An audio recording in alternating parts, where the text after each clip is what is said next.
Assalamualaikum warahmatullahi wabarakatuh. Alhamdulillah, nahmaduhu wa nasta'inuhu wa nastaghfiruh, wa na'udzu billahi min syururi anfusina wa min sayyiati a'malina. May yahdihillahu fala mudilla lahu wa may yudlilhu fala hadiya lahu. Ashhadu an la ilaha illallah wahdahu la syarika lahu wa ashhadu anna Muhammadan abduhu wa rasuluh, amma ba'd. Saudara pengerusi, tuan imam, para asatizah, para alim ulama, ahli jawatan kuasa surau, hadirin dan hadirat yang dirahmati Allah.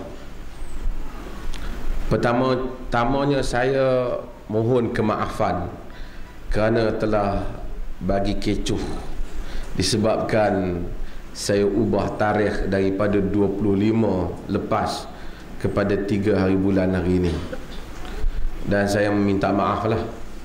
Menjelang musim pilihan raya, semua pihak bersedia minta maaf, jadi saya pun minta maaf lah. Yang penting jangan hilang undi. Jadi maaf pun satu, memohon maaf ini satu kebaikan, tapi maaf pun dalam politik ialah satu kempen, dan kempen bukan satu benda yang baru, dan manusia boleh kempen macam-macam. Saya ingat cerita Al-Imam Al-Auza'i apabila dia lalu di pasar. Al-Imam Auza'i imam di kalangan imam salaf. Dia lalu di pasar dan dia dengar orang kempen barang. Orang kata al-basal ahla min al-asal. Bawang lebih manis daripada madu. Orang yang kempen barang tu kata al-basal ahla min al-asal. Bawang lebih manis daripada madu. Dan Imam Auza'i patah balik dan kata pada dia, adakah awak berpendapat halal untuk berbohong dalam perkara yang seperti ini? Pasal semua orang tahu tak mungkin bawang lebih manis daripada madu. Tetapi untuk kempen semuanya boleh. Jadi saya bukan itulah, saya minta maaf betul lah. Saya rancang untuk datang sini pada 25, kerana saya ingat perjalanan saya ke Gaza ialah pada 26. Tiba-tiba terpaksa dicepatkan kerana beberapa sebab. Saya sebelum nak masuk tajuk dengan tuan-tuan, saya nak kongsi sikit. Sebab saya macam pengurusi sebut tadi, kalau ikut saya yang tak berapa kuat, walaupun tak tua tapi tak berapa kuat, saya balik daripada Gaza dan terus ke Terengganu, dan ada ceramah, dan ke semalam ada dialog di PWTC, dan terus ke tempat tuan-tuan pada tengah hari tadi dan sampai. Saya lihat beberapa perkara saya nak cerita tuan-tuan tentang Gaza. Mungkin tuan-tuan dengar banyak dah. Yang menarik perhatian saya, Gaza, kita duk sebut Gaza, Arab sebut Gaza. Gaza dan Ariha. Saya pergi, rombongan kami disambut sebagai kami rombongan agak rasmi, disambut oleh timbalan Perdana Menterinya, dan kemudian berjumpa dengan hampir semua kementeriannya dan juga Perdana Menteri. Dan saya juga berucap di majlis mangsa tahanan penjara Israel di Gaza. Ada beberapa perkara yang saya tertarik kepada di orang di Gaza. Gaza ini tuan-tuan, dia bersempadan, di samping Israel kita tahu, dia bersempadan dengan Mesir. Sebahagian tuan-tuan mungkin pernah pergi ke Egypt ataupun pernah pergi ke Mesir. Tuan-tuan kalau pergi ke Mesir, sama ada tuan-tuan teringat Universiti Al-Azhar ataupun tuan-tuan teringat Firaun kerana dia ada piramid dia di sana.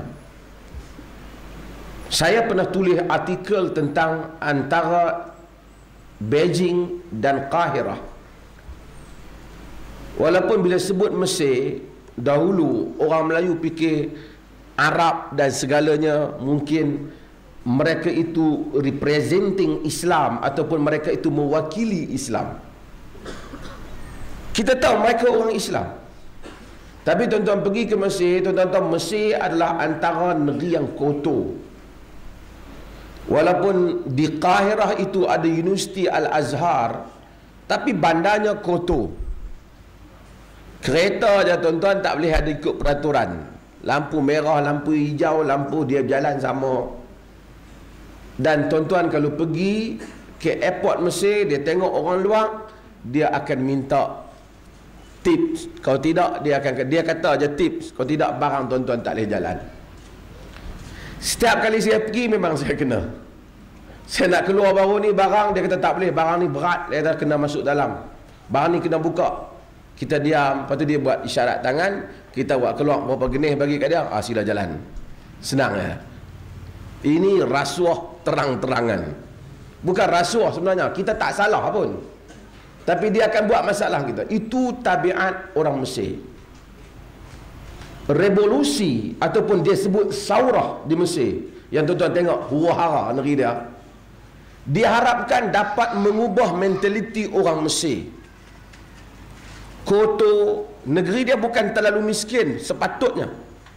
Tuan-tuan tahu dia ada terusan Suez yang besar, buatan tangan. Kapal yang lalu mereka mesti bayar cukai. Cukai yang dibayar itu mengkayakan Mesir, tapi rakyat miskin sangat ramai, 50% lebih di bawah paras kemiskinan tegar. Mencopek, mengapa benda biasa, kotor, dan sehingga kesian kepada mereka, maka tidak dihormati di negara-negara lain.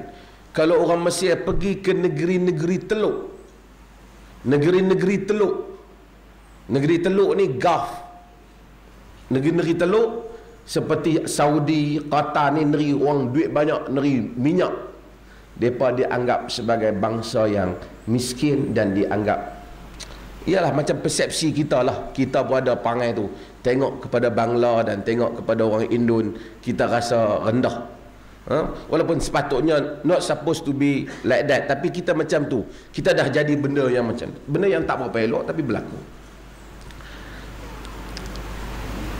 Palestin, Gaza, dia bersempadan dengan Mesir. Tuan-tuan nak masuk, dahulu tak boleh masuk. Zaman Husni Mubarak tak boleh masuk. Susah orang luar nak masuk. Dan orang tak berani. Tapi apabila Mursi menang, antara rahmat yang dia buat, di samping ada kritikan terhadap pemerintahannya, banyak kebaikan yang dia buat, antaranya mudah orang Islam nak masuk ke Gaza. Kita tengok tak ramai orang masuk pasal sekali kita pergi, tapi antara sempadan Sinai dan Gaza tu ada 1 kilometer ataupun setengah kilometer rumah orang Palestin dan Mesir. Kemudian adanya sempadan. Kerana Gaza ni dia kira macam Israel punya lah. Tapi bila Hamas berkuasa, dia tak bagi Israel masuk. Dia ada senjata dia sendiri dan seumpamanya. Di sempadan orang boleh masuk. Kita nak masuk ikut sempadan lah. Dia cop pasport kita di pihak kerajaan Mesir dan Palestin. Tapi terowong sebenarnya yang menghubungkan dua wilayah ni terlalu banyak. Ada 1000 terowong yang boleh pakai, maka kata sekurang-kurangnya 300 terowong. Kereta sebiji boleh masuk, lori boleh masuk. Masuk kat rumah kawan ni, keluar kat rumah kawan lain belah sana. Sebab tu mereka boleh survive. Sayur, makanan. Siapa yang kaya? Siapa yang ada terowong lah. Jadi kalau rumah tuan-tuan macam ni, tuan-tuan korek terowong sampai ke balik sana, pakat orang sana, dia cas balik sini dan dia cas balik sana, dan satu kereta berapa ribu dolar, dan orang boleh seluduk banyak perkara, termasuk mereka barangkali menyelundup senjata. Maka Gaza boleh survive. Tapi saya nak sebut banyak perkara. Satu benda yang bagus saya tengok pada orang Palestin, Saya dulu pun belajar di Jordan dan ramai bergaul dengan orang Palestin, dan saya ada ramai kawan-kawan Palestiniin, orang Palestin. Satu perkara bagus orang Palestin ialah mereka tak meminta-minta walaupun negeri mereka susah. Tuan-tuan boleh pergi dan semua orang mungkin akan cerita yang sama. Tak ada kita pergi ke Mesir, budak dia minta duit kita, kalau kita bagi kat seorang, kacau. Orang Kedah kata berderum datang, minta, menerum datang minta. Palestin tak. Ada saya pergi dengan beberapa orang yang memang sangat pemurah, dia bagi dan orang tak bergerak.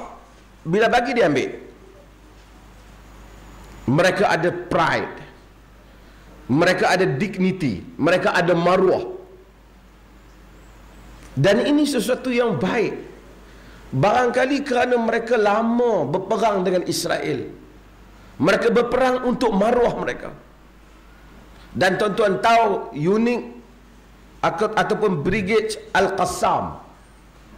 Al-Qassam itu merujuk kepada Izzuddin Al-Qassam, yang merupakan salah seorang tokoh ilmuwan Palestin. Orang-orang muda yang hebat, yang mereka tak boleh ada tentera, sebab mereka sebenarnya autonomi, negara yang diberikan kuasa autonomi oleh Israel, tapi mereka wujudkan tentera mereka sendiri yang berperang dengan Israel. Dan Israel masuk, memang selalu tuan-tuan tahu baru ni mereka kena tembak. Dan kita kena tahu juga pihak Al-Qassam ini, mereka sendiri pun boleh buat roket untuk lancar ke Tel Aviv, dan kena.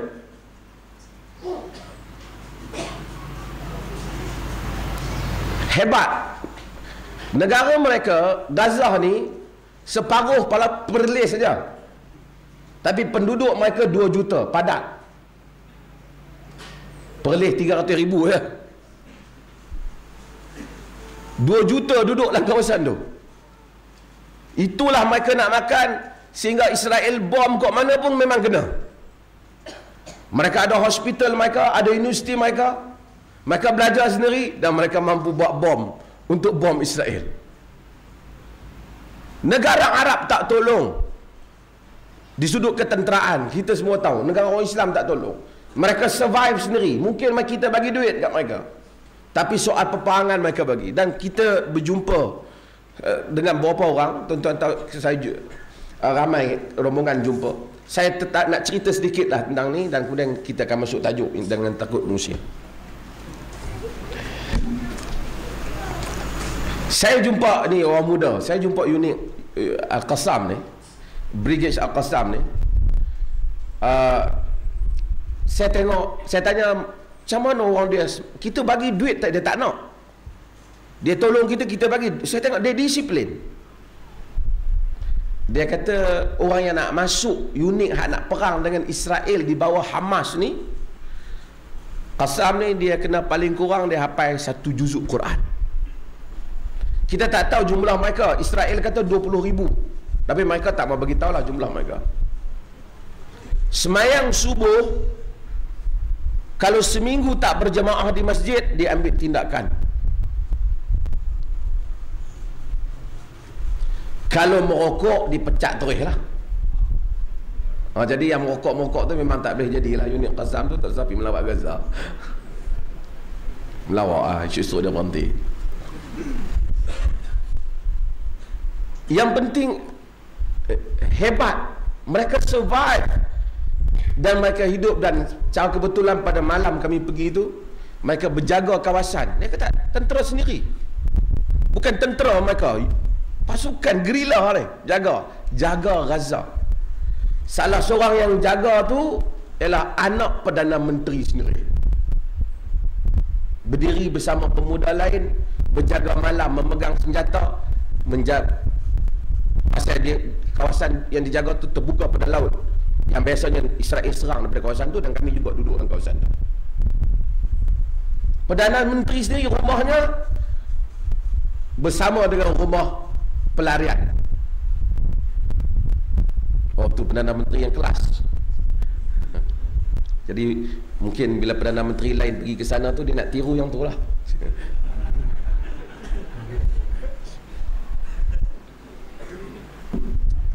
Tapi Malaysia pergi tu, dia orang memang happy.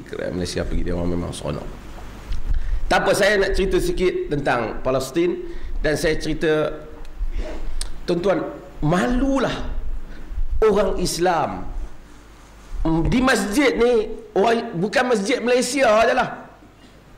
Pergilah mana-mana pun, marilah ustaz cakap ukhuwah Islamiyah, persaudaraan Islam, Islamic Brotherhood. Kita kena pertahankan persaudaraan Islam, tuan-tuan. Kita cakap, kita pun tak pernah jarang dengar orang Kristian cakap tentang Christian Brotherhood ke apa. Tapi Palestin yang ditindas, dibunuh rakyat dia keliling negara Arab, tak buat apa.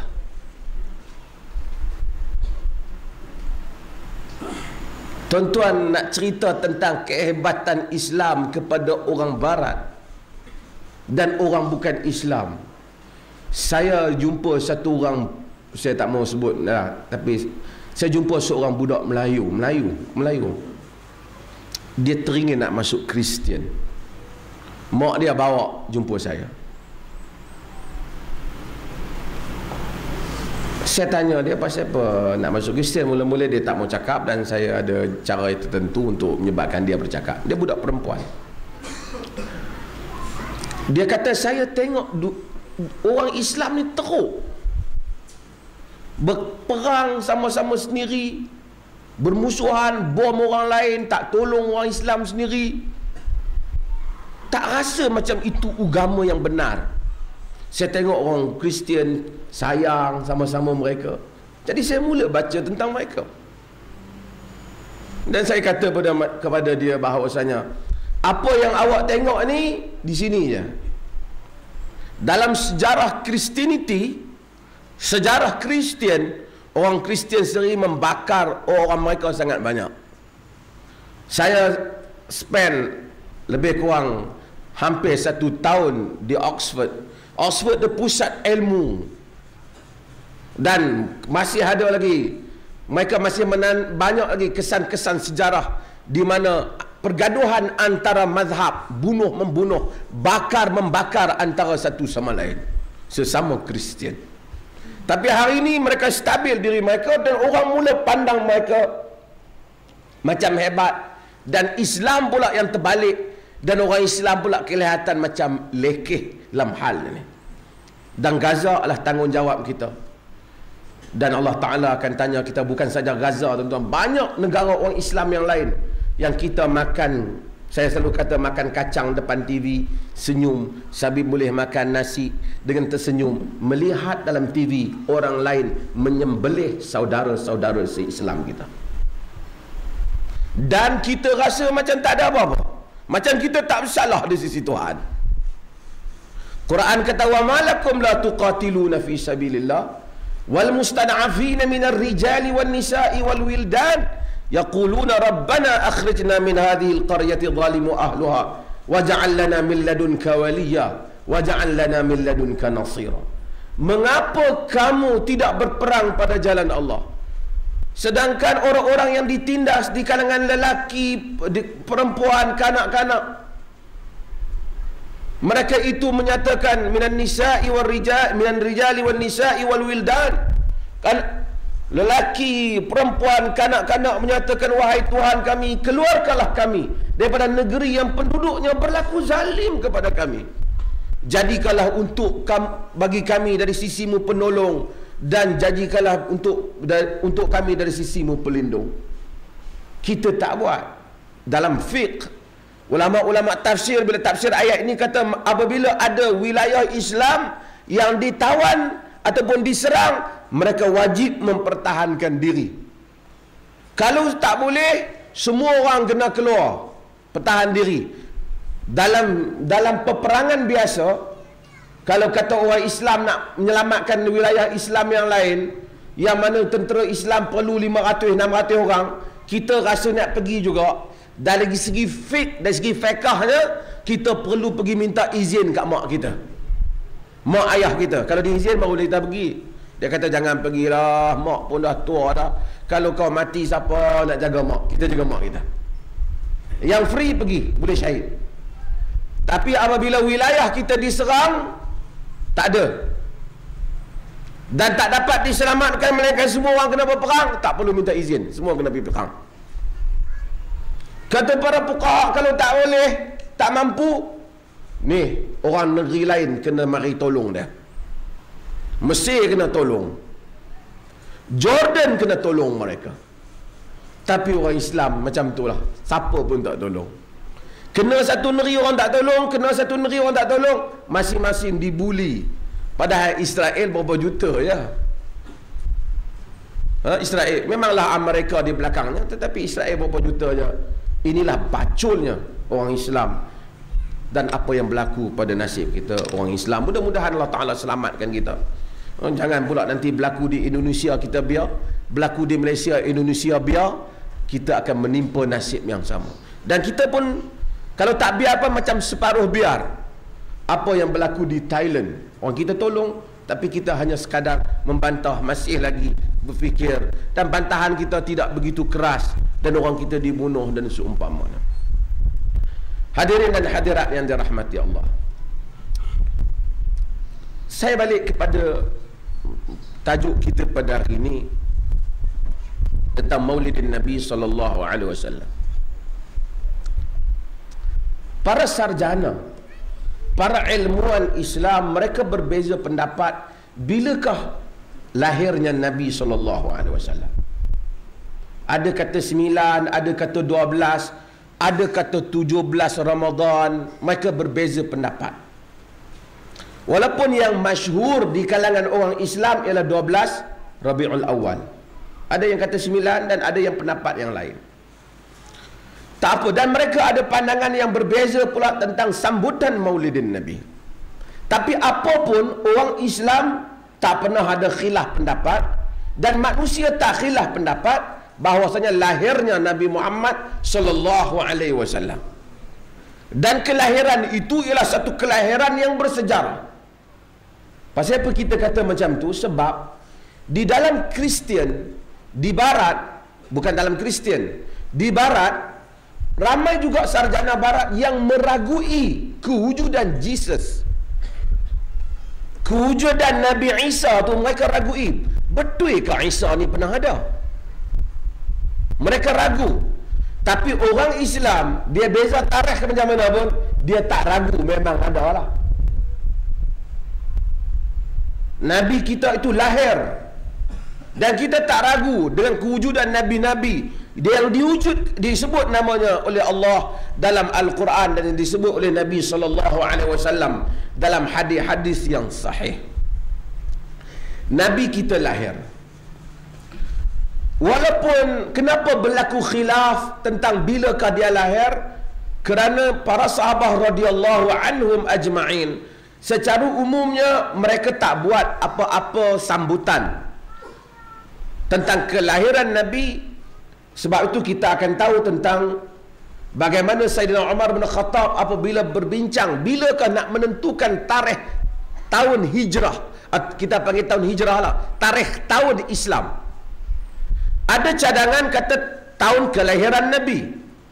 Sayyidina Umar tak mau terima, dan banyak cadangan yang lain. Akhirnya dia menerima tahun penghijrahan Nabi, kerana mereka melihat penghijrahan Nabi itu lebih signifikan. Penghijrahan Nabi itu lebih tampak tentang pentingnya peristiwa itu, lebih penting kerana menentukan kemenangan orang Islam, iaitu menguasai kerajaan atau mewujudkan masyarakat Madinah.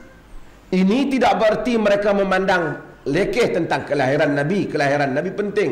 Sebab itu kita berpuasa pada hari Isnin, kerana Nabi SAW menyebut antaranya baginda lahir pada hari Isnin.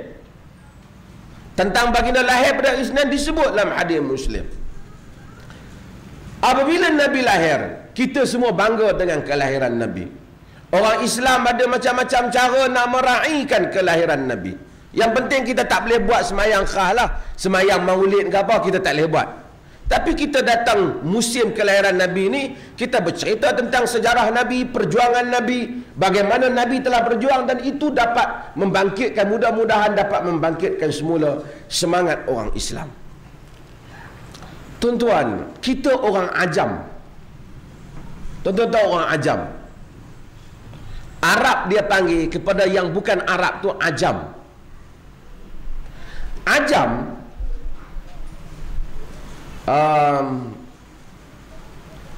ajam ni asalnya maknanya orang yang bisu, tak boleh bercakap. Pasal Arab dia kira kita tak boleh cakap, haiwanul ajma, sebab kita ni, kita cakap dia tak faham. Kalau dia cakap, kita pun orang Melayu, dia Arab cakap pun tak faham. Tapi orang Melayu ni pasal kena Quran, ada Quran, kita hebat. Baca Quran, kalau tengok tu imam Arab, sangka dia boleh cakap Arab. Tapi bila bersembang dia tak boleh lah. Sebab tapi bila dia tahu Quran sepatah dua, dia boleh guna lah. Bila dia sesat di Mekah, dia boleh kata ana dhalin, itu lah. Pasal dia tahu perkataan tu sepatah. Arab ingat sesat tu sesat jalan, sesat hidayat, dia bawa pergi ke masjid supaya jumpa, dapat petunjuk. Tapi yang pentingnya ialah orang ajam tak faham Arab, dia panggil kita ajam. Apabila Nabi kita SAW dihantar oleh Allah, apa mukjizat terbesar Nabi?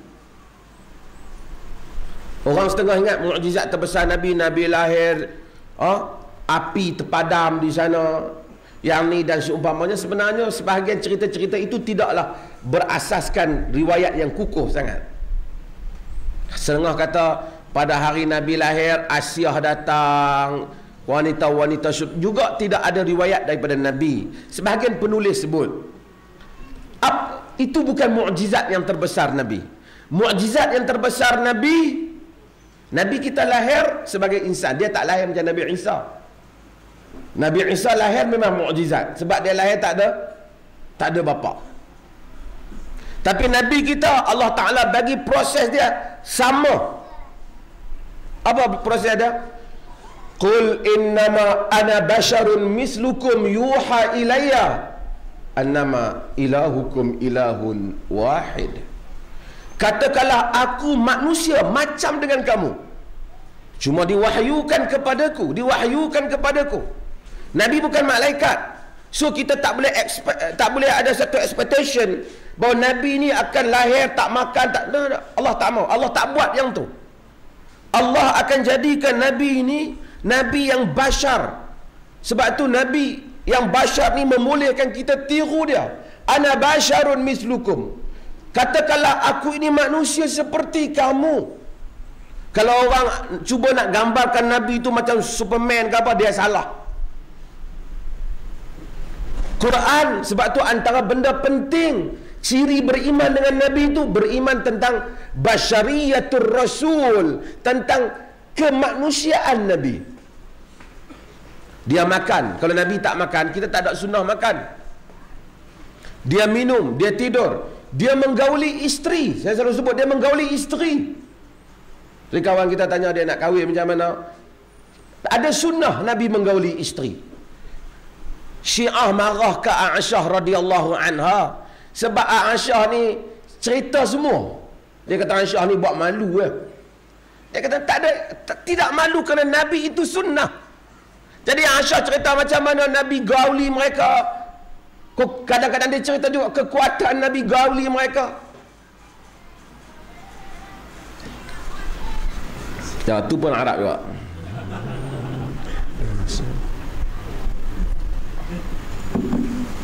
Aisyah cerita, dia lapar, dia keluar daripada rumah cari makan, dia sedih, dia menangis, dia duka cita, dia manusia. Supaya ada sunnah, supaya tidak menjadi hujah kepada orang yang datang kemudian kata Nabi tak apalah, dia Nabi. Yang ni tak boleh kata. Sebab tu kita baca laqad kana lakum fi rasulillahi uswatun hasanah. Itu maksud uswah hasanah, contoh yang baik. Allah tak buat mai satu contoh yang mana kita tak boleh nak contohinya. Saya bukan mencercau agama lain, tapi kalau Jesus Son of Mary ataupun Jesus Son of God seperti yang dipahami oleh orang Kristian, Nabi Isa seperti yang mereka faham, dia tak ada isteri. Jadi kalau nak ambil tentang ciri kehidupan Nabi berumah tangga, tak boleh lah, tak ada. Dia tak ada anak. Walaupun tuan-tuan tahu dalam apa, Holy Grail kata dia ada apa, Magdalena sebagai isteri dia, tapi tak usah kira, orang barat ni macam cerita dia boleh buat, kan? Da Vinci Code. Jadi tuan-tuan, budak-budak tengok, yang tuan-tuan tak usah tengok. Tapi yang pentingnya ialah dia tak ada isteri. Orang tak boleh nak tiru macam mana sunnah beristeri. Dia tak pernah menjadi pemerintah, sehingga sebahagian buku-buku di kalangan Kristian menyebut, ya, hatta dalam Bible yang kita anggap telah diselewengkan menyebut, berikan untuk kaisar itu kaisar dan berikan untuk Tuhan Tuhan. Jadi dia tak terbabit dalam urusan kenegaraan. Tapi tidak Nabi Muhammad, dia terbabit. Saya selalu sebut juga, Gautama Buddha juga sama.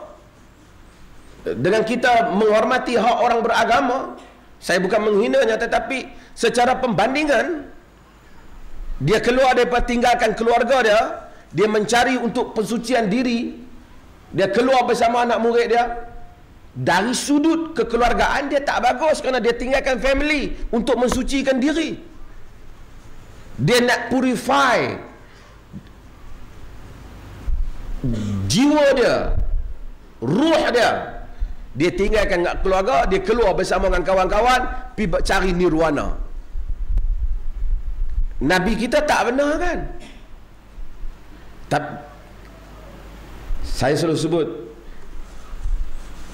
tidak ada sistem ekonomi dalam Kristian, tak ada sistem ekonomi dalam Buddha. Nabi kita tak pernah kata, kamu semua jual harta-harta kamu, ikut aku, macam Buddha buat. Dia tak buat. Bahkan Sa'ad bin Abi Waqqas, apabila dia sakit, Nabi ziarah dia. Dia kata oleh kerana dia fikir dia sakit, dia nak sedekah semua harta dia. Nabi kata jangan. Dia kata dia nak bagi separuh harta dia untuk kebajikan, untuk dakwah, untuk fi sabilillah. Nabi kata jangan. Nak mati dia, nak mati. Dia kata aku bagi 1/3, sulus, 1/3. Nabi kata wasulusu kathir, 1/3, 1/3 tu pun banyak. Nabi kata wa antadara warasataka aghniya khairan min an tada'ahum alatan yatakaffafuna an-nas.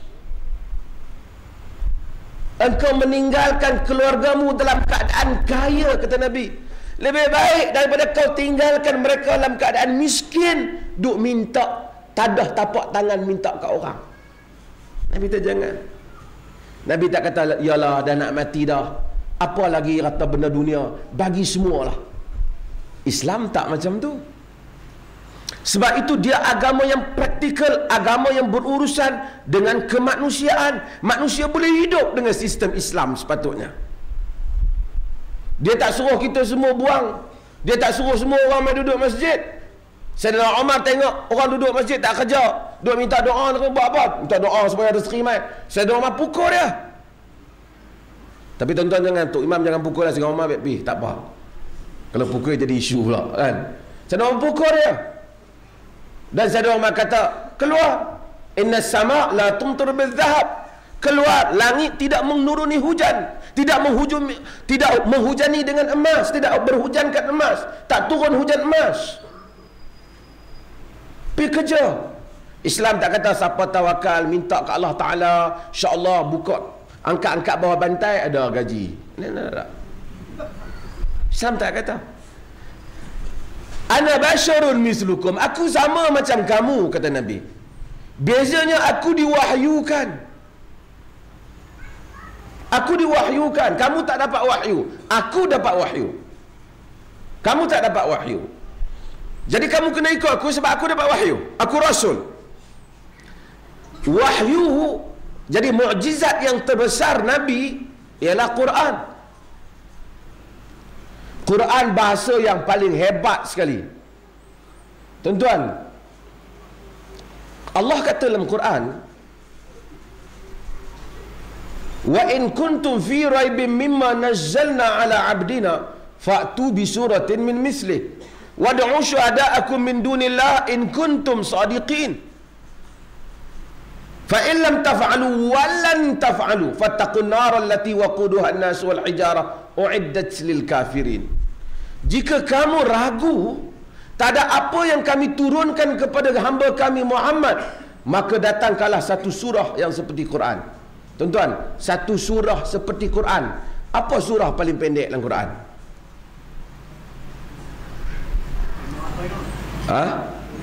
Inna a'tayna.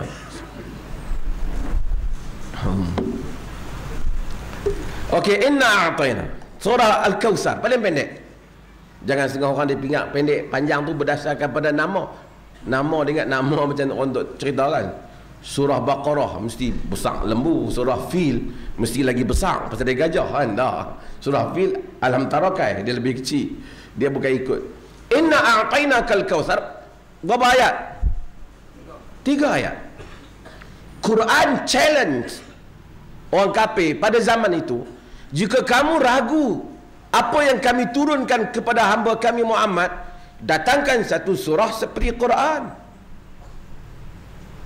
Dan panggil semua sekutu-sekutu kamu selain daripada Allah, jika kamu orang yang benar. Jika kamu tak boleh melakukannya, walan taf'alu, dan kamu sudah pasti tidak akan dapat melakukannya, maka takutlah kamu akan neraka, kerana bahan neraka itu adalah manusia dan api yang disediakan, manusia dan batu yang disediakan untuk orang-orang kafir. Tuan-tuan, habis musyrikin perang dengan Nabi, bawa keluarga mati semua, buat apa? Kalau mereka ni semua pakar bahasa mereka tinggi, pergi cari, kumpulkan semua para penyair, buat satu surah 3 je ayat, bagi kat Muhammad. Betul tak? Tapi mereka tak boleh buat. Quran mu'jiz, Quran mu'jizat di sudut bahasanya, di segi balaghahnya, mereka tak boleh buat. Tapi tuan-tuan, kalau saya berdiri di sini dan saya bagi tahu tuan-tuan, Quran ni bahasa Arab dia sangat tinggi, cantik, indah, dari segi kadang-kadang gabungan antara fi'il amal dan mudhari', kadang-kadang gabungan antara fi'il madhi dan fi'il mudhari', kadang-kadang gabungan antara tamsil dalam Quran dan tuan-tuan dengar je. Tuan-tuan tak tahu, tuan-tuan tak boleh bahasa Arab, macam mana tuan-tuan nak rasa mukjizat tu? Tuan-tuan tak boleh bahasa Arab. Dan bukan senang. Kita kata Islam pula tak kata wajib kena boleh bahasa Arab. Kalau macam tu jenuh pakcik yang 70 tahun masuk Islam tu. Nak sebut bismillah pun letih lah. Jadi di mana mukjizat Islam yang dapat orang lihat kalau dia bukan Arab? Hatta orang Arab hari ni bahasa dia pun dah tak bagus. Di mana mukjizat Islam?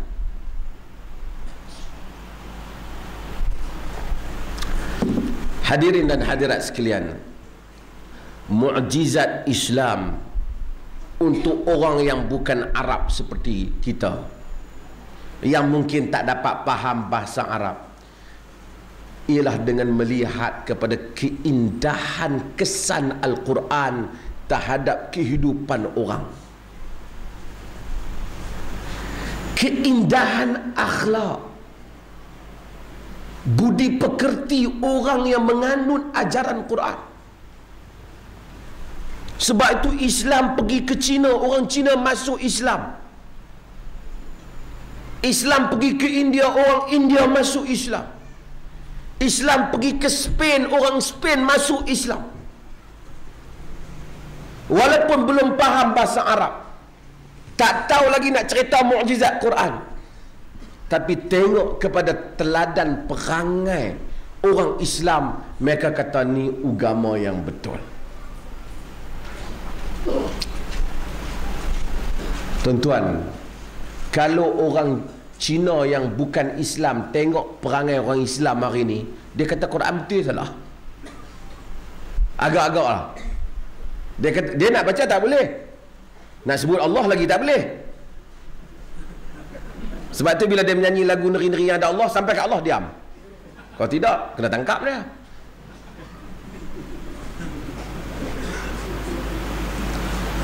Saya kebetulan driver yang bawa saya daripada Cairo ke Gaza tu, kesempatan tu adalah orang Qibti. Orang Qibti Kristian di sana. Orang Qibti Koptik ni ialah Kristian Mesir. Di Mesir dia ada kelompok Qibti. Qibti ni ada keturunan Firaun sikit. Mereka ni Kristian. Mereka ni Kristian. Nabi SAW pada zaman Nabi, Mesir belum lagi dimasuki oleh orang Islam. Tapi Nabi pesan kepada para sahabat supaya berbuat baik dengan orang Qibti. Kerana fa inna bihim haqquz zimmah war rahim. Mereka ada hak zimmah sebagai orang bukan Islam, yang ada hak yang Islam hormat, dan juga ada hak persaudaraan. Sebab Nabi Ismail ada darah Qibti. Jadi Nabi pesan ke orang Islam, kalau jumpa orang Qibti ni, jangan dok buat tak tahuan pasal mereka ada keturunan Nabi Ismail, walaupun mereka tak Islam. Kira Nabi punya jaga. Nabi, tuan-tuan, bab-bab ni, sebab tu dia punya kehalusan budi. Saya selalu sebut, dia kehalusan budi ni menyebabkan orang rasa selesa dengan ajaran Islam dan sahabat. Sangat sanjung benda ni. Orang Qibti ni, mereka Kristian. Tuan-tuan pergi ke sebahagian museum. Saya apabila pergi, saya duduk di Oxford, saya tengok museum Oxford, ada baju salah satu padri Qibti yang tahun berapa ratus tahun dulu. Pasal mereka Kristian Qibti ni. Dan tuan-tuan tengok itu ada rusuhan Kristian dengan Muslim di Mesir tu. Puak Qibti ni ada berapa juta sekarang. Sebahagian sarjana sebut ini lambang tentang keadilan Islam. Walaupun berapa ratus tahun duduk di Mesir, mereka tak hancurkan bangsa Qibti yang bukan Islam ni. Islam bukan agama tindas orang. Dia Qibti, dan saya pun tak tahu, dalam perjalanan dia sebut Masya Allah, apa semua ada Masya Allah. Lepas last kali baru dia kata dia Kristian, dia kata. Oh, dia kata dia Qibti. InsyaAllah, insyaAllah, dia kata. Syaitan siap baik yang duduk kat Mesir tidak kena tangkap, duduk Malaysia.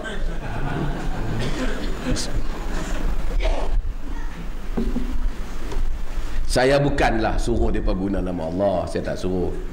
Tapi benda itu isu tempatan lah. Di Malaysia orang anggap sebagai isu. Di negeri Arab, benda ni dah lama. Memanglah Bible mereka pun dalam bahasa Arab tu. Bible mereka dalam bahasa Arab pun orang Arab. Cakap Arab orang Qibti ni. Memanglah Allah Bible mereka. Cuma di Malaysia ni, kerana dia nak terjemah daripada English ke Malay tu, ke Melayu tu, dia dalam English tu God, dan kemudian dalam Melayu nak jadi Allah, maka timbul persoalan apa siapa. Cuma dia tak berapa cerdik. Kalau dia cerdik, dia kata dia nak terjemah hak Arab ke Malay, kacau kita. Jangan abang ada apa. Biar-biar dia abang dia dapat idea ni pula, kalau kan kelain pula.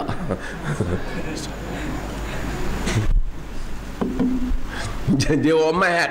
Dia kata yang Bible ni, Bible Arab tu, oh kacau. Kita pun Muqaddas tu nak terjemah ni, oh dia orang bahasa jenuh garuk kepala. Tak apa. Islam antara kehalusan budi dia, Nabi SAW ajak kehalusan budi. Bila mari orang bukan Islam, dia tak boleh nak tengok orang terutama orang bukan Arab, dia tak boleh nak tengok Islam, melainkan dia tengok pada jelmaan akhlak orang yang menganut Quran. Nabi SAW, tuan-tuan, sebut, yang ni saya nak sebutlah kepada diri saya lah, dan kemudian nak kongsi pada kawan-kawan. Kita ni semangat juga dakwah kadang-kadang, tapi kita nak kena ambil kira juga masalah dakwah ni. Dalam menghukum manusia ni kita hati-hati sikit. Saya jumpa dengan seorang tokoh sehari dua ni, dia cerita pada saya,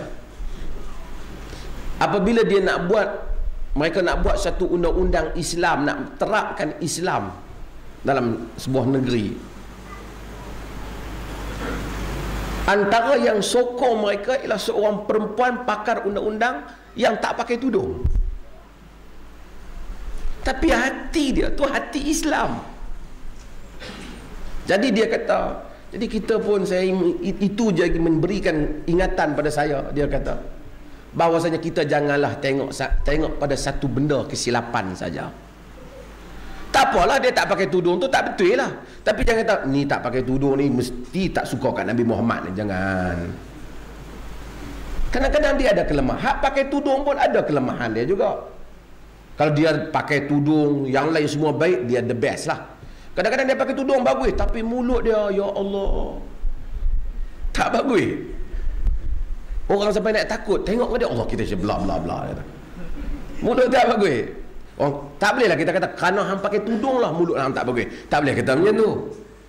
Dan bila kita tengok orang ada, tapi kalau kita dapat lengkapkan set tu, pakai tudung, mulut jaga, itu yang terbaik lah. Itu yang terbaik. Nabi SAW ajar, saya nak sebut benda tentang dakwah. Ni dakwah hak Nabi bawa. Sebelum kita nak pergi pada cinta ni, kita nak kena apa konsep yang Nabi bawa. Nabi dakwah, tuan-tuan, dengan satu benda yang pengusi, nanti ingatkan saya pukul apa saya duduk ceramah seorang-seorang ni, saya nak buka tahu soal jawab tentang hikmah. Ud'u ila sabili rabbika bil hikmati wal mau'izatil hasanah wajadilhum billati hiya ahsan inna rabbaka huwa a'lamu biman dhalla an sabilihi wa huwa a'lamu bil muhtadin. Nabi kata, Allah kata, serulah ke jalan Tuhanmu dengan hikmah. Kadang-kadang orang terjemah tak betul. Dia kata dengan hikmah maksud dengan lemah lembut. Tak. Dengan hikmah. Hikmah maksud kebijaksanaan. Cakap kat geng doktor dengan bahasa doktor. Cakap kat kanak-kanak dengan bahasa kanak-kanak. Cakap kat orang perempuan dengan bahasa yang orang perempuan faham. Cakap kat orang lelaki dengan bahasa yang masuk pada orang lelaki. Cakap kat rakyat Palestin dengan bahasa orang Palestin. Cakap kat orang kaya dengan sesuai untuk orang kaya. Pihak kat orang kaya, kat orang miskin, cakap orang miskin dengan bahasa orang miskin. Kat orang miskin makan pun tak cukup, hendaklah kita berderma. Derma apa? Dia makan tak cukup. Habang kat orang kaya kata kita bersabarlah di atas kemiskinan. Dia nak sabar apa, kaya sangat dah. Hikmah maksud bercakap sesuai, perkataan yang sesuai pada tempat yang sesuai, masa yang bil hikmah wal mau'izatil hasanah, dan nasihat yang baik. Wajadilhum billati hiya ahsan, dan berdebatlah dengan mereka dengan cara yang baik. Agama suruh hatta berdebat tapi dengan cara yang baik. Tak perlu maki orang, debat. Awak datang hujah awak, saya datang hujah, dan orang boleh pilih. Sekarang kata debat bukan budaya kita, tapi sebenarnya dalam agama tak halang debat, tapi debat dengan cara yang baik. Kita nak dengar idea, nak dengar apa hujah. Awak bagi tahu pendapat awak, kita nak dengar pendapat kita, dan kemudian orang lain boleh pilih, buat pilihan. Kerana orang yang terbaik dalam Islam ialah ulul albab. Kerana ulul albab itu yastami'unal qaul fayattabi'una ahsanah, mendengar perkataan-perkataan dan mengikut yang terbaik. Itu ulul albab. Sebab itu tuan-tuan kena dengar. Saya bukan kempen parti politik dan saya tidak involve dengan parti politik. Tapi saya sebut, dan saya baru balik pagi kemarin ada dengan Ada soalan kepada Wabi Khairi Jamaluddin, dan saya juga attend sekali dalam majlis dengan dia, dan juga Datuk Saifuddin, dua orang tokoh dalam seorang dalam kerajaan, seorang dalam parti kerajaan, yang saya rasa mereka ada pandangan yang bagus, iaitu tentang hak. Saya bukan kempen pilihan raya ni, saya tak masuk calon, bukan berkandidat pun. Tapi bila menjelang pilihan raya umpamanya, dan ini atas dasar umum, apabila menjelang pilihan raya, kita sebahagian orang, saya tahu makcik-makcik mungkin tak ada masa nak keluar pergi dengar orang duk berceramah, tak ada masa isu anak nak pergi sekolah. Orang nak dengar, duduk di rumah, orang kan tengok TV. Tapi kalau TV, satu pihak aja cakap, satu pihak lagi tak cakap. Saya bukan sokong mana-mana, biar bagi dua-dua cakap. Lepas pada tu kita pilih lah. Oh, dia ni cakap macam ni, dia ni cakap macam ni. Kita ada ruang nak pilih. Oh, kata saya setuju yang ni, tak apalah, yang orang ni setuju yang ni, bagi dua-dua pilih, cakap. Ini seorang je cakap, tengok pihak mereka tidak dapat menjawab. Jawab apa? Tak bagi jawab. Bagilah orang jawab. Saya bukan sokong, tapi kau kata tak jawab lah, kita siapa pun tak boleh macam tu. Boleh, tapi hendaklah ditapis dulu, jenuh lah. Bagilah orang jawab. Hang cakap lah setengah jam, orang lain cakap. Hang tak apa, hang ambil cakap 7 jam pun, bagilah kawan satu lagi cakap lah sejam kesian kat dia. Sekurang-kurangnya. Dan rakyat Malaysia pun bukan bodoh. Ramai kebanyakan ada SPM. At least we are quite educated people in this country actually. At least we have SPM. Dan kita boleh berfikir. Dan orang boleh tengok, mungkin dia kata, tak tahu mana pun cakap, tak bagus. Oh, tak mau, mungkin orang mau. Agama menyuruh kita mendengar perkataan-perkataan dan mengikut yang baik. Dan Islam berkembang kerana itu. Kerana Islam diberi peluang untuk orang lain dengar. Sebab itu Islam tidak berperang kerana nak suruh orang masuk Islam. Berlakunya peperangan dalam Islam kerana ada orang tak bagi orang lain dengar penerangan. Ya, Nabi hantar surat kepada maharaja-maharaja Rom, Parsi, min Muhammad Rasulillah, min Muhammad Abdillah wa Rasuli ila azim Rom Herakl, daripada Muhammad hamba Allah dan Rasulnya kepada orang besar Rom Herakl. Ini amma ba'd, salamu ala man ittaba'al huda, salam sejahtera kepada orang yang mengikut petunjuk. Amma ba'd, adapun selepas daripada itu, ini ad'uka bi di'ayatil Islam aslim taslam, aku menyeru kamu dengan seruan Islam, Islamlah nescaya kamu selamat.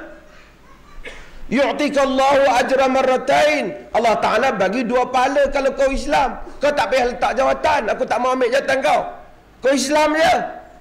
Allah bagi 2 pahala, pahala kau dan pahala rakyat kau. Fa in tawallaita fa alayka ithmal arisiyin, jika engkau berpaling, kau tanggung dosa rakyatmu. Ya ahlul kitab wa ya ahlul kitab, ta'alu ila kalimatin sawa bainana wa bainakum alla na'budu illallah. Wahai ahlul kitab, marilah. Ahlul kitab Nabi panggil Kristian. Wahai ahlul kitab, dia orang tu dah kata Jesus anak Tuhan. Wahai ahlul kitab, marilah kepada kalimah yang sama, iaitu janganlah kita sembah melainkan Allah. Nabi tulis dalam surat Nabi pada. Tapi dia pun tang Allah tu tak baca lah, kok kena ambil tindakan, dia sengkang. Dah saya melawak. Surat Nabi, dan surat Nabi tu masih tersimpan sehingga hari ini. Surat Nabi kepada mereka. Nabi seru dengan seruan Islam. Nabi sebut nama dia Azimur Rom, kepada orang besar Rom. Nabi orang ikut protokol, bukan protokol mengampu orang. Tapi itu Nabi tak kata kepada Herakl, semoga Allah mampukan kau. Dah. Nabi kata kepada orang besar Rom. Sebab tu kita kalau tulis surat pun, orang tu yang berhormat tulis YB, ya tak apalah. Kita tengah YB yang berhak mati ke apa, tak salah. Dia orang bagi kata YB, kita gelaran dia. Nabi ikut benda tu. Nabi hantar surat kepada dia dengan penghormatan. Nabi seru dia dengan seruan Islam. Ini Islam yang Nabi bawa. Hadirin dan hadirat, dan Nabi ambil kira. Saya nak sebut tentang mukjizat akhlak ini yang menyebabkan Islam sampai pada orang lain. Nabi tidak berperang dengan orang Rom kerana mereka Kristian, tak. Nabi berperang kerana mereka itu mengganggu Islam, menyerang Islam. Saya selalu ulang riwayat Abu Daud, apabila seorang Yahudi lalu, jenazah Yahudi lalu di hadapan Nabi SAW, dan Nabi bangun. Orang kata, ya Rasulullah, innahu Yahudi. Wahai Rasulullah, itu jenazah Yahudi. Nabi kata, alaysat nafsan, takkah juga dia pun nyawa? Kalau kita, wih, bibi bla bla bla. Tak, Nabi berikan, showing his respect as a human being, sebagai manusia. Nabi kata, alaysat nafsan, tidakkah dia juga nyawa? Tuan-tuan, nilai yang halus ini menyebabkan Islam agama yang pantas bergerak dan berkembang di dalam kehidupan manusia. Ramai orang pada zaman Nabi SAW, anak dia masuk Islam, bapa tak masuk. Kadang-kadang adik tak masuk, abang tak masuk. Tak masuk tak apalah, tampil memerangi Islam. Ada anak duduk dengan Nabi, bapa main perang lawan Nabi, dan bapa mereka sebagainya itu mati dengan pedang-pedang orang Islam. Mati dalam perang Badar, mati dalam perang Uhud. Sahabat-sahabat ni bila duk bersembang, kadang-kadang depa kutuk sikit geng-geng hak mati tu. Badan dia mati jahat sangat kan. Tapi bila kutuk, kadang-kadang ada adik dia. Adik dia tu Islam dah lah. Kadang-kadang ada anak depa. Tapi depa pun tak kata apa. Pasal depa tahu pak depa dan anak depa, adik dan abang depa memang salah pun. Tapi Nabi jaga perasaan. Nabi kata, la tasubbul amwat, fa inna sabbal amwat qad yu'dhil ahya atau yu'dhil ahya. Nabi kata, jangan maki orang mati, kerana maki orang mati ni menyakitkan hati orang yang masih hidup. Nabi raih perasaan mereka. Kita bila cakap tentang Nabi, kadang-kadang kita lihat pada satu skala yang besar, kita tak nampak kepada nilai yang menyebabkan dia bergerak. Sebab tu sahabat sayang kat Nabi. Tuan-tuan, sayang ni antara benda yang kita tak boleh buat dalam dunia ni. Pertama, nak bagi orang sayang kat kita, melainkan ada faktor yang kita jadikan orang sayang, yang menyebabkan orang sayang. Kita tak boleh, tuan-tuan, pertama arahan saya, tuan-tuan kena sayang kat saya. Tak boleh, dia tak jadi kan. Melainkan saya bagi tuan-tuan 500, tuan-tuan setuju sayang, tak tahulah. Tapi tak apa, baguslah, terima kasih orang bagi tuan-tuan. Saya tak dapat, tapi tak tahu saya sayang ke tak.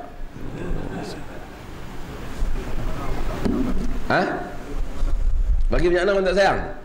Oi, kacau. Ni kalau bagi 10,000 tak sayang. Kita tak boleh paksa orang sayang, tak boleh duduk orang sayang. Orang sayang mesti ada faktor yang membawa orang sayang. Bila kita sebut cinta Nabi, macam mana orang nak cinta Nabi duduk tak duduk nak cinta? Kita main habaq kat anak kita kecil, ni kita ni kena sayang kat Nabi. Saya sayang Nabi mak. Dia mungkin kata, tapi sayang bukan perkataan. Sayang sesuatu yang duduk, yang mengalir dalam darah daging kita. Tuan-tuan ada isteri kan? Harap isteri tuan-tuan sayang kat tuan-tuan. Harap-harap lah. Pasal belum tentu dia sayang. Saya tahu. Kadang-kadang ramai orang perempuan dia hantar email, dia cerita masalah suami dia. Dia kata, "Ustaz, saya tak tahu, saya meluat betul kat suami saya. Tapi mengenangkan anak-anak saya sabar." Jangan main tau. Harap-harap tuan-tuan di sini semua isteri sayang lah, kan?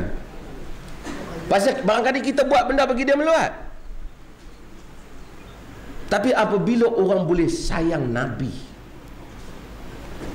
hubbun Nabi, macam mana kita nak hidupkan sayang Nabi?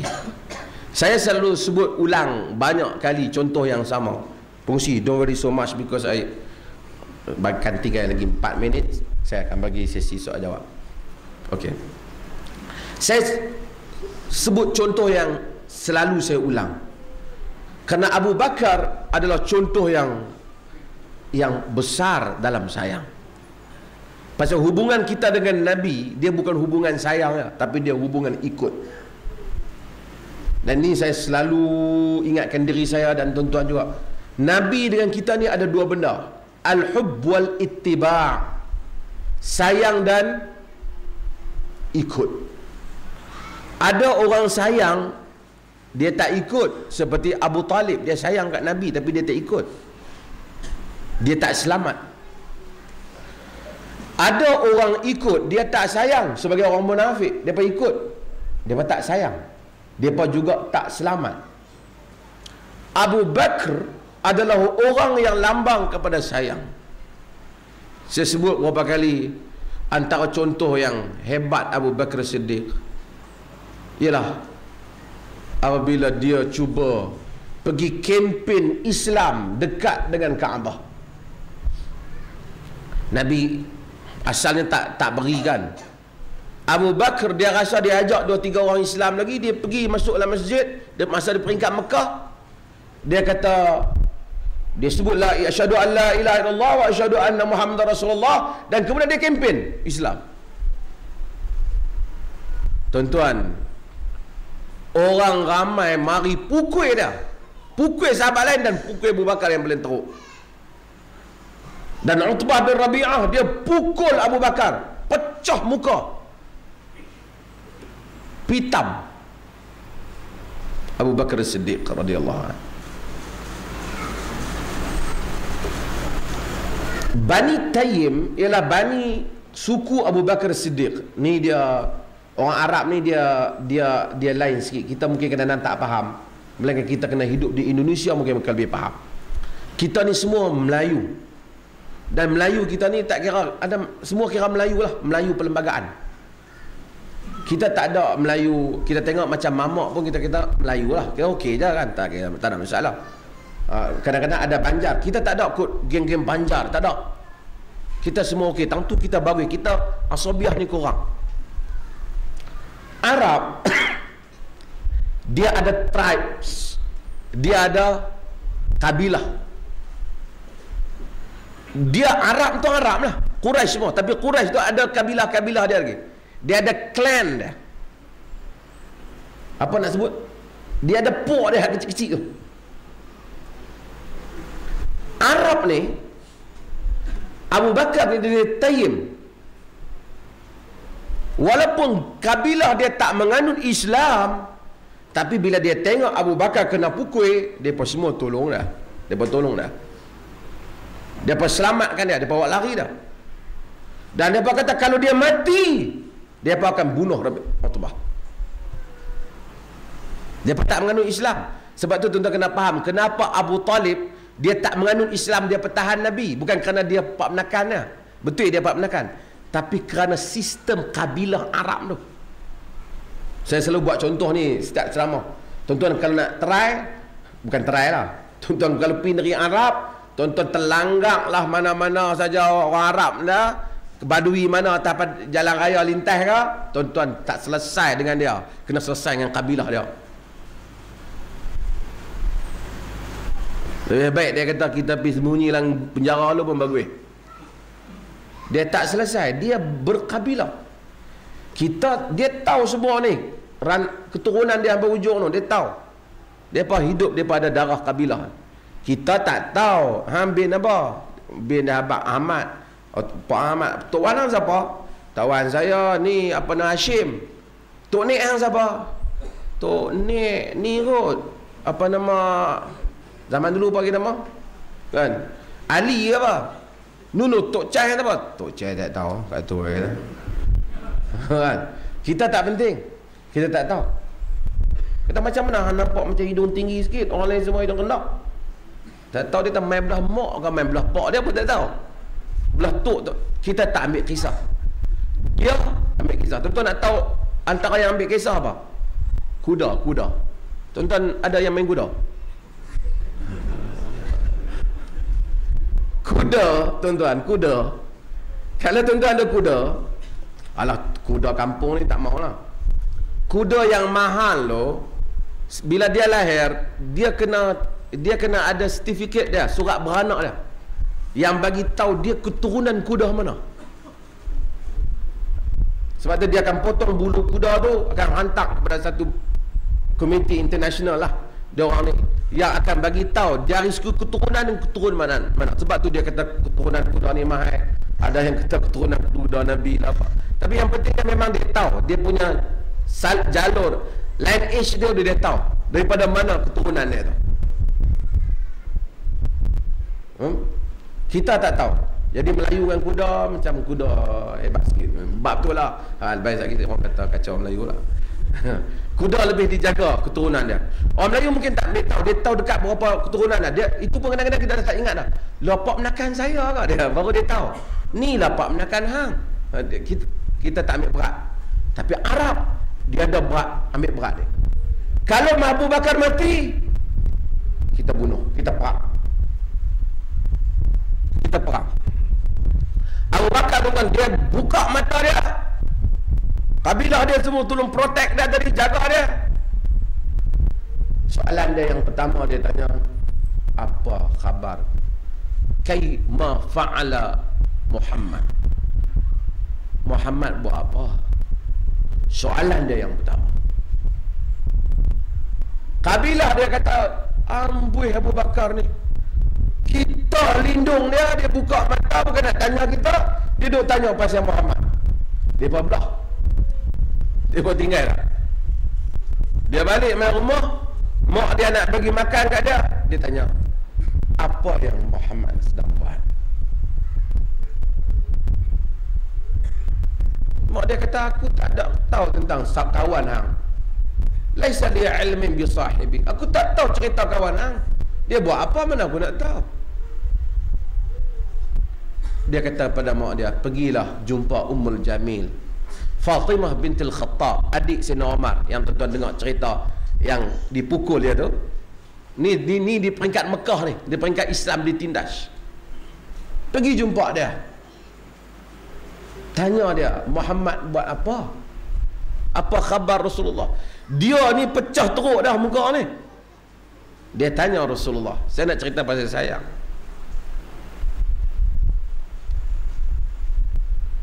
Mak dia bila kesian ke anak, mak dia pergi jumpa dengan Fatimah binti Khattab.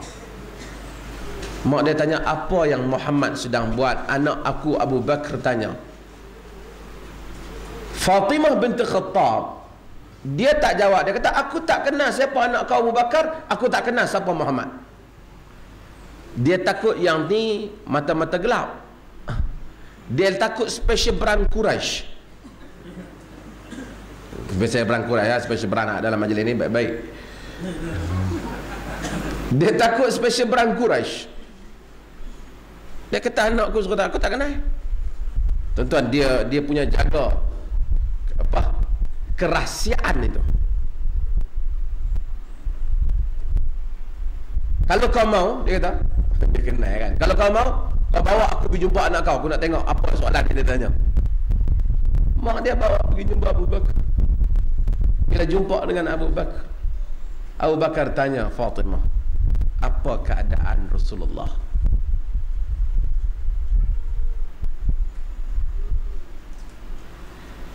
Fatimah kata, ni mak kau duk ada ni boleh bagi tahu lah. Mak Abu Bakar tak masuk Islam Mak Abu Bakar tak masuk Islam. Abu Bakar kata tak apa, dia tak bahaya, dia okey. Dia kata Rasulullah dalam keadaan selamat, tak ada masalah apa. Dah dapat dah berita, mak dia bawa air nak bagi Abu Bakar minum dengan makan, teruk dah, tak boleh bangun. La ashrabu syarban wala adhuqu at-ta'am hatta ara Rasulullah sallallahu alaihi wasallam. Abu Bakar kata, aku tak akan minum air, aku tak akan rasa apa-apa makanan sehinggalah aku dapat tengok Rasulullah sallallahu alaihi wasallam. Mak dia tak tahu nak buat apa. Nak pergi jumpa Nabi tak boleh. Siang banyak ni, special brand ni. Nabi sembunyi.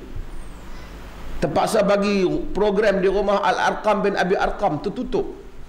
Ini pun antara kehebatan Islam. Sebab tu kita tak banyak tahu tentang Al-Arqam bin Abi Arqam. Sebab rumah dia itu menjadi markas strategi Rasulullah sallallahu alaihi wasallam. Kena tunggu waktu malam, orang lain semua dah takmir dah, barulah dipapah Abu Bakar perlahan-lahan yang terlepas daripada pandangan mata masa orang dah tidur, bawa pergi jumpa Rasulullah.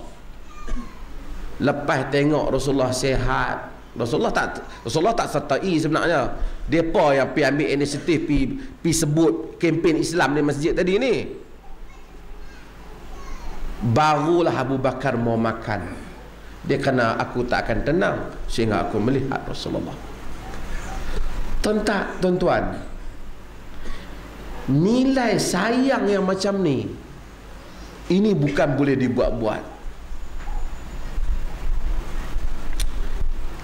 Kita mungkin, sebab itu tuan-tuan simple, dalam negara ni tuan-tuan boleh tengok, kita berada pada musim politik.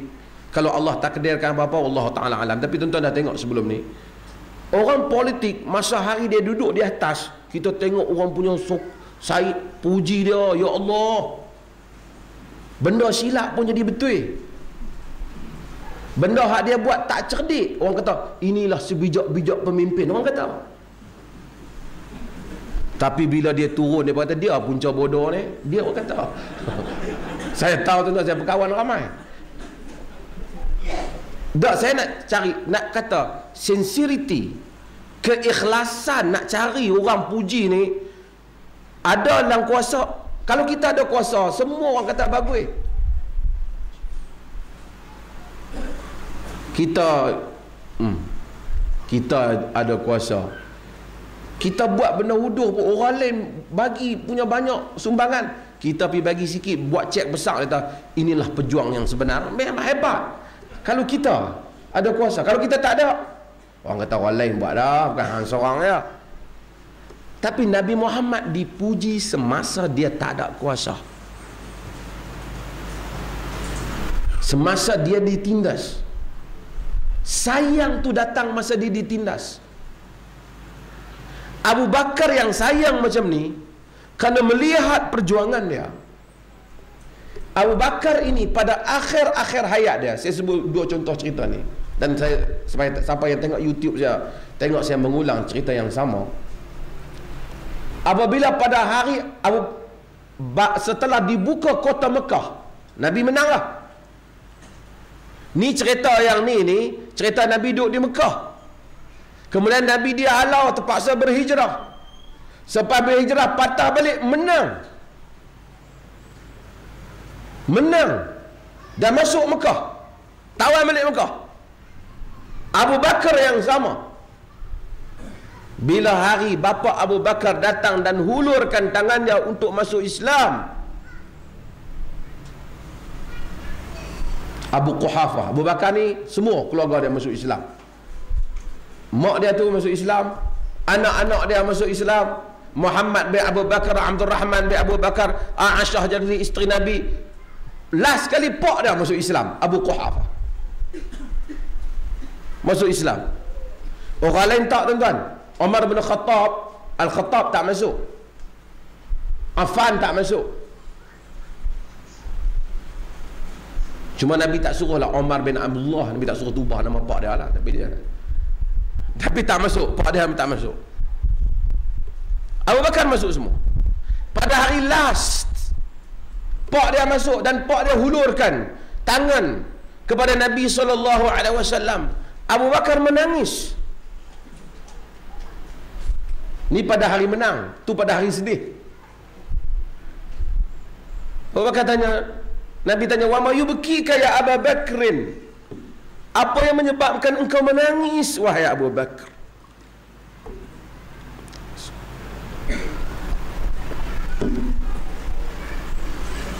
Abu Bakar kata, Abu Bakar tengok pak dia nak masuk Islam, dia duduk menangis.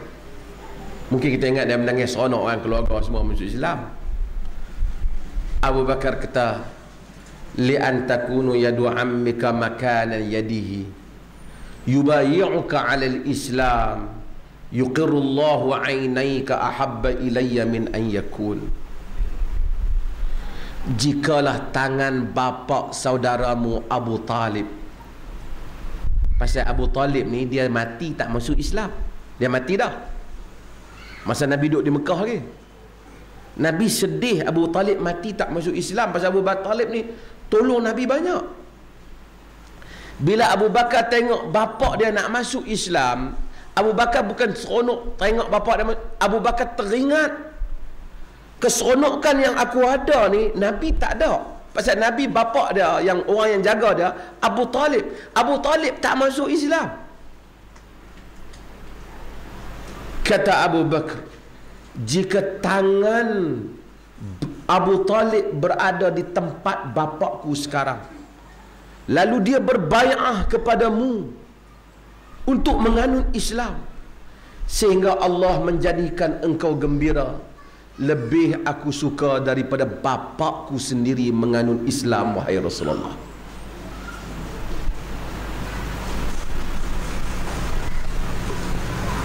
Sebab itu Abu Bakar adalah imam kaum muslimin. Cinta orang yang akan bersama. Pada hari Umar meninggal, Umar wafat ditikam. Dia ditikam. Dan Umar bila ditikam, dia minta supaya kubur dia itu ditempatkan. Abu Bakar kubur dia sebelah kubur Nabi SAW. Tuan-tuan pergi ke Madinah, tuan-tuan akan tengok ada kubur Rasulullah dan kubur Abu Bakar. Rumah tu ialah rumah Nabi dan juga dengan Aisyah radhiyallahu anha. Jadi apabila Umar wafat, Umar minta daripada Aisyah supaya jenazah dia juga ditanamkan di tepi kubur Rasulullah sallallahu alaihi wasallam. Masa tu dia ditikam. Dia dalam keadaan dah teruk, anak dia Abdullah pergi minta ke Aisyah. Dikatakan Umar tak boleh rehat, nak tahu Aisyah benarkan ataupun tidak. Kata Aisyah, sebenarnya aku ingin tempat itu menjadi tempat aku, tapi oleh kerana Amirul Mukminin yang minta, tak apalah, bagilah untuk dia. Ketika Abdullah bin Umar patah balik, Umar duk tengok, hati dia berdebar, Aisyah benar ke ataupun tidak. Abdullah bin Umar kata, al-khabaru kama tasur, khabarnya seperti mana yang kau suka. Dia lega. Dia diletakkan di tepi makam Rasulullah. Kata Aisyah masih hidup di situ. Dulu aku buka baju dalam rumah, tapi apabila Umar dah duduk di situ, aku dah tak buka baju kerana aku malu pada Umar. Abu Bakar tak apa lapak dia, tapi sebab dia tahu bahawasanya insan ini sebenarnya dia meninggal, tapi rohnya tidak hilang, rohnya masih ada di situ. Jadi dia kata, bila Umar diletakkan, aku dah tak menanggalkan bajuku lagi kerana rasa ada orang luang lah dalam rumah ni. Ali radhiyallahu anhu menyebut, bila melihat Abu Bakar dan Umar, dia kata, aku selalu mendengar Nabi mengatakan, dakhaltu ana wa Abu Bakr wa Umar, kharajtu ana wa Abu Bakr wa Umar. Aku, Abu Bakar dan Umar masuk, aku, Abu Bakar dan Umar keluar. Kamu sentiasa bersama, dan sehinggalah kamu mati pun berada di tempat yang sama. Sebab itu ahli sunnah sensitif apabila Syiah mengkafirkan Abu Bakar dan Umar.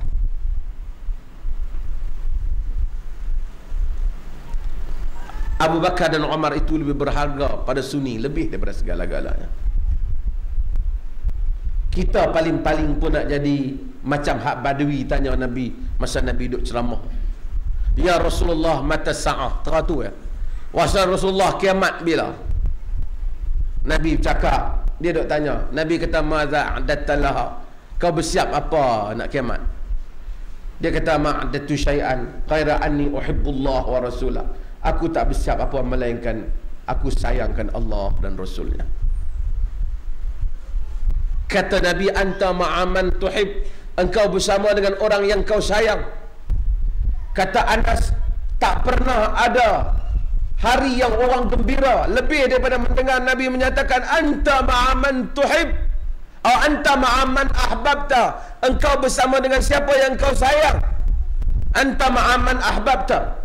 Engkau bersama dengan siapa yang kau sayang. Kata Anas, ana uhibbu Rasulullah wa uhibba Abu Bakr wa Umar wa arju an ub'athu ma'ahum wa illam a'mal misla a'malihim. Kata Anas bin Malik, khadam Nabi tu, yang Nabi doa kat dia. Anas kata, aku sayangkan Rasulullah, aku sayangkan Abu Bakar, aku sayangkan Umar. Aku harap Allah bangkitkan aku bersama dengan mereka. Aku dibangkitkan bersama dengan mereka walaupun aku tak beramal macam dengan amalan mereka. Macam itulah kita sekurang-kurangnya. Kita sayangkan Rasulullah, dan kita sayang, dan kita bukti kita sayang ialah dengan mengikut jalan Nabi sallallahu alaihi wasallam. Tuan-tuan, saya buka pada sesi minta maaf pengurusi. Saya kata 4 minit, dia dah 20 lebih ya. Tak apa, ada masa tuan-tuan saya akan berhenti. Saya tahu tuan-tuan ada besok pergi kerja, dan saya buka pada sesi soal jawab dan harap dapat diberikan. Kalau pengurusi tak kendalikan, saya rampas majlis boleh? Jadi terus mereka bagikan siapa-siapa nak tanya, dan saya akan jawab sekadar yang saya tahu, insyaAllah.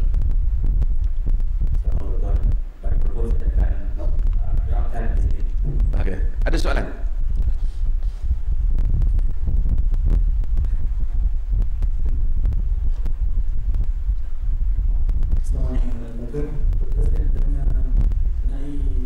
Maksud Muzabzib minta doktor berbincang sekian masa. Muzabzabin adalah istilah yang Quran gunakan merujuk kepada pendirian yang tidak tetap, tidak bersama dengan orang ni dan tidak bersama dengan orang ni. Dan orang itu merujuk antara iman dan kufur, tidak bersama dengan iman dan tidak bersama dengan kufur. Ini dinamakan dengan muzabzib. Tetapi ada kalangan manusia apabila mereka mewujudkan kelompok pada akhir zaman, umpamanya kita tak boleh namakan orang yang tidak berpegang kepada mazhab Syafi'i, mazhab Hambali, mazhab Hanafi dan seumpamanya sebagai muzabzib. Kita tak boleh namakan kitab sebagai fiqhus sirah dan seumpamanya, kerana ada mereka yang mujtahid merentasi mazhab. Kalau mereka alim, melainkan dia tidak alim. Kita tak boleh namakan kalau orang tak ada parti, 60% rakyat Malaysia yang tak ada parti itu muzabzib. Kita tak boleh namakan. Kita tak namakan. Tapi kita namakan muzabzib apabila orang itu dia tak dapat memilih antara iman dan kufur. Cuma kita berhati-hati dengan istilah ni apabila digunakan oleh sebahagian kelompok salafiyah, ghulatus salafiyin. Ghulat di kalangan pok-pok yang menamakan mereka sebagai salafi, dan mereka telah menggunakan istilah-istilah iman dan kufur untuk diletakkan pada tempat yang tak betul. Lalu kita lihat tuan-tuan dalam YouTube ada kumpulan kata siapa yang kata ada jihad di Palestin salah, dan ada kumpulan yang kata siapa yang kritik kerajaan keluar daripada ahli sunnah wal jamaah. Kritik kerajaan keluar daripada ahli sunnah jamaah. Dia maki ulama tak keluar daripada ahli sunnah wal jamaah. Dia kritik ulama kata khawarij, dia tak keluar ahli sunnah. Orang kritik kerajaan, macamlah kerajaan orang Islam hari ini sama dengan Sayyidina Umar bin Khattab radhiyallahu anhu. Saya bukan suruh orang maki kerajaan, tapi mengampu setakat boleh ambil tayar, jangan sampai terbalik kereta-kereta. Ampu pelan-pelan sudah lah, setakat boleh pakai ya.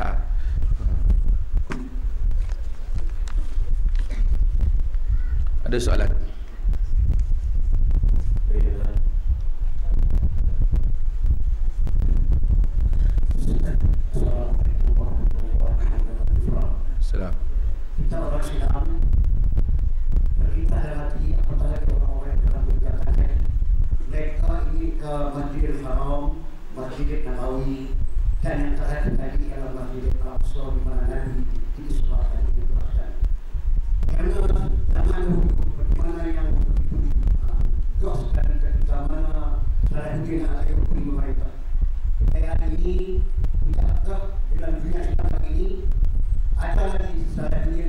yang itu. Salahuddin Ayyubi. Tentang nama Salahuddin tu memang dah banyak.